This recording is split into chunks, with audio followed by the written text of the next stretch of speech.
Allez, on est parti pour le 3e épisode de Retour de pêche. Si tu as raté les 2 premiers, je te les mettrai bien sûr en description. Si je fais un retour de pêche et que j'ai pris du poisson, quoique je peux faire un retour de pêche sans prendre de poisson et donner des impressions que j'ai eues. Dans cet épisode, je vais te parler d'une session, d'une journée qui s'est passée de 9h à 17h à peu près, mi-décembre, bien mi-décembre d'ailleurs. J'ai pas eu trop le temps de pêcher en décembre, j'avais beaucoup de boulot, j'avais pas mal de choses à faire. Ça m'a pas mal embêté d'ailleurs de pas beaucoup pêcher. Mais bon, je vais me rattraper cet hiver, quand ça sera vraiment l'hiver. L'hiver, c'est du 21 décembre au 20 mars. Ça, c'est la vraie période d'hiver. Pour moi, c'était vraiment très important de faire une pêche, de faire une sortie où j'allais faire du poisson pour aborder la saison hivernale J'avais vraiment à cœur de réussir cette journée au bord de l'eau. Donc j'y suis allé un dimanche, c'est sur un étang de 6 hectares. C'est pas un étang très très grand, il y a pas mal de poissons. J'ai choisi du coup de me mettre sur la berge qui allait être frappée par le soleil le plus possible, et dès le matin. Et le truc c'est qu'il a fait nuage toute la journée, donc le soleil on l'a pas vu du tout. Il a plu toute la journée. D'ailleurs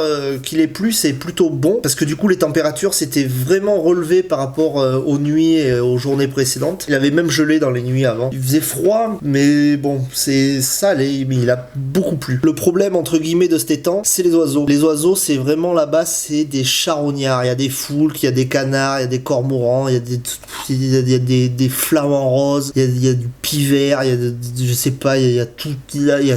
Il y a pas une sorte d'oiseau qui existe qui n'est pas sur cet étang. Dès qu'ils entendent le son d'un cobra, là, d'une bille là qui part, c'est des charognards et ils arrivent. Il y a à manger. Même quand t'arrives avec ta voiture, ils sentent le carpiste. Ils sentent le mec qui va sortir le sbombe et mettre 2, 3, 4, 5, 10 kilos de graines. Là. Ils le sentent ça. Pour pallier à ça, j'ai décidé de lancer aucun amorçage. Du coup, j'ai fait des sacs. Sur mes 3 cannes, les 3 cannes ont pêché avec le même montage. Et c'est un montage que je vais utiliser vraiment très couramment pendant l'hiver. Sac PVA, à l'intérieur, des bouillettes très épicées, broyées, mais bien broyées. Vraiment crochées presque en poudre. Du babycorn, pas mal de babycorn. Ça pète. L'hiver, franchement, le babycorn, ça pète. Là, un petit peu moins broyé, que ça garde quand même la texture du babycorn. Un petit peu de ma recette secrète. On a fait le sac soluble. Et à l'intérieur, montage très simple. Une tête de ligne qui plaque bien. Un plomb inline de 80 grammes. Un bas de ligne en tresse souple. Assez court, vraiment 15 cm. Pas plus, même pas. Un nœud sans nœud. Un petit maïs plastique. Un grain de maïs plastique. Et puis voilà, hein. Rien d'autre. Avec l'hameçon que j'utilise et ce maïs plastique, ça fait pas flottant. Il y a la pointe de l'hameçon qui vient effleurer le fond de l'eau, quoi. C'est vraiment le grain de maïs plastique fait bleu. Juste le poids de l'hameçon, ça permet juste d'équilibrer le montage. C'est vraiment parfait. Vous verriez ça, mais c'est la folie. D'ailleurs, je ferai peut-être bientôt plusieurs vidéos underwater, sous l'eau, mais pas en mode GoPro, en mode aquarium chez moi, tranquille. Je vous présenterai les montages, comment je veux les faire présenter dans l'eau. Du coup, je les teste en aquarium. Je te montrerai ça très rapidement dans d'autres vidéos. On est sur cette berge où le soleil est censé taper et qu'on ne verra pas de la journée. On lance, on est à 45-50 mètres, donc vous voyez, on n'est pas très loin, mais on est sur une zone où devant moi, devant mes cannes, j'ai vraiment pas de fond.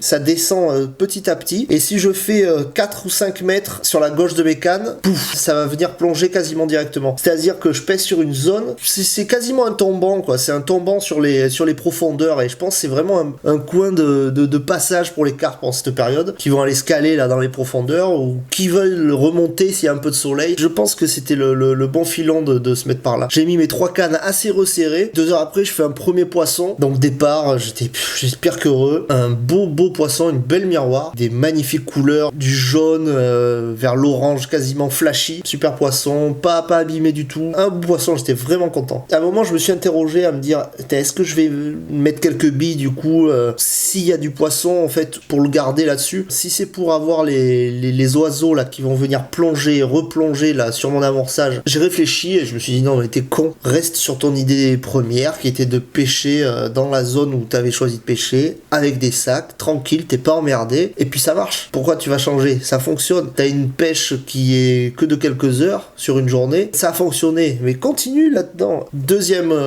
carpe, ouais, c'était quoi? C'était une heure et demie après à peu près. Exactement la même souche de carpe, je crois que c'était la petite sœur, c'était vraiment la même, mais avec quelques kilos en moins. Donc là, pareil, énormément content. Je refais mon montage, je relance, et troisième canne qui part, c'était la troisième qui avait pas déroulé. Beau poisson encore, pareil, la même souche. D'ailleurs, il y a un perchiste, un pêcheur de perche qui m'a aidé à l'épuister, à faire la photo. On a pas mal parlé, on a échangé, un gars super cool. Il a une chaîne YouTube, n'hésitez pas à aller sur ses vidéos, dans les commentaires, passez-lui le bonjour de Carpe Division. Voilà, mec super sympa, on a parlé pêche, c'est un gars, il est dans la perche. Parler avec des gens passionnés, c'est toujours intéressant. Une journée vraiment très importante pour moi, c'est pour ça que je le fais en retour de pêche, c'est que ça m'a mis un gros coup de boost pour l'hiver, quoi. Et là, je suis remonté à bloc, envoie le froid, envoie la neige, quoi. Mais vraiment, je suis vraiment content de mes montages au sac avec mon petit maïs plastique. Mais quand ça doit éclater sous l'eau, là, ça doit être trop beau. Je vais vraiment vous faire des vidéos underwater avec les montages que je vais utiliser cet hiver. Retour de pêche assez rapide comme tous les retours de pêche, mais